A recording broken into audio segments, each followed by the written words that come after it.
Hi everyone and welcome to another episode. Are you thinking of starting a business? Are you wondering whether you should register a company to carry out your business or whether you should trade under your own name? In this episode, I want to break down the differences between a sole proprietorship, a partnership and a company. And hopefully this will help you figure out which business structure is right for you. Let's get started. If you're thinking of starting a business, it's important to understand the differences between the various types of business structures. In this episode, I want to focus on three of the main business structures that exist, which are sole proprietorships, partnerships, and companies. And each of these business structures has its own advantages and disadvantages. Let's first talk about sole proprietorships. It's the simplest form of business structure that you can have. A sole proprietorship is usually owned and managed by one person who is solely responsible for all the business's debts and obligations. This means that any profits or losses are also solely the responsibility of the owner. The main advantage of a sole proprietorship is that it's easy and inexpensive to set up. In fact, in some countries, there's no setup process at all and you can start trading immediately. However, the downside of a sole proprietorship is that the owner has unlimited liability for outside debts and obligations. This means the owner may have to repay the debts of the business using his personal assets. So the owner's personal assets can be at risk if the business runs into trouble and someone sues the business to recover any debts. Next, we have partnerships. Partnerships are business structures where two or more people share in the ownership and the responsibilities of the business. This means that each partner contributes either capital, skills, or labor to the business's success in different ways, and they all share in the business's profits and losses. For example, one partner may infuse the capital into the business while the other partner may contribute his expertise. Both parties will share in any profits or losses which the partnership makes. Partnerships can be created and governed by formal and complex agreements between the partners or by informal agreements between the partners. The biggest advantage of a partnership is that it will allow for shared responsibility so that you don't have to carry the burden by yourself. This is unlike a sole proprietorship.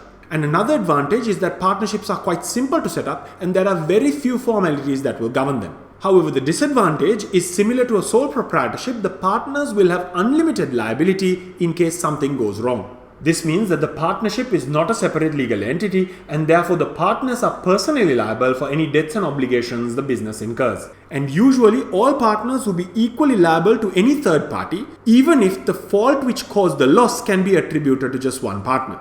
Good examples of partnerships are law firms and other professional bodies where the partners remain liable and answerable for the firm's actions. And finally, we have companies. A company is a separate legal entity from its owners, meaning it's the only type of business in this list, once properly registered, that can own property in its own name and can sue and be sued in its own name. There are several types of companies, but the most common out of them are private limited companies and public limited companies. Private limited companies are owned by shareholders who have limited liability for the debts and obligations of the company. Public limited companies, on the other hand, can sell shares to the public through the share market and therefore may have thousands to millions of shareholders.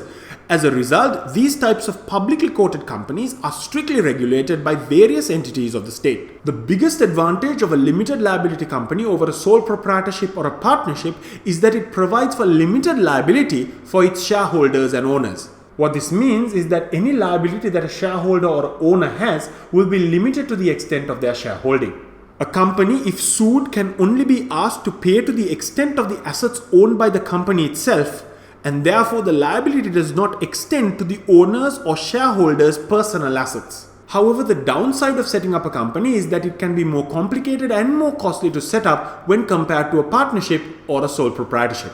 And further, a company will be substantially regulated by the laws of the country compared to a sole proprietorship or a partnership. In summary, each business structure has its own advantages and disadvantages. A sole proprietorship is the easiest and cheapest to set up, but it comes with unlimited liability. A partnership allows the partners to share responsibility, but the partners will still have unlimited liability. A company, on the other hand, provides limited liability to its owners and can raise capital by issuing shares.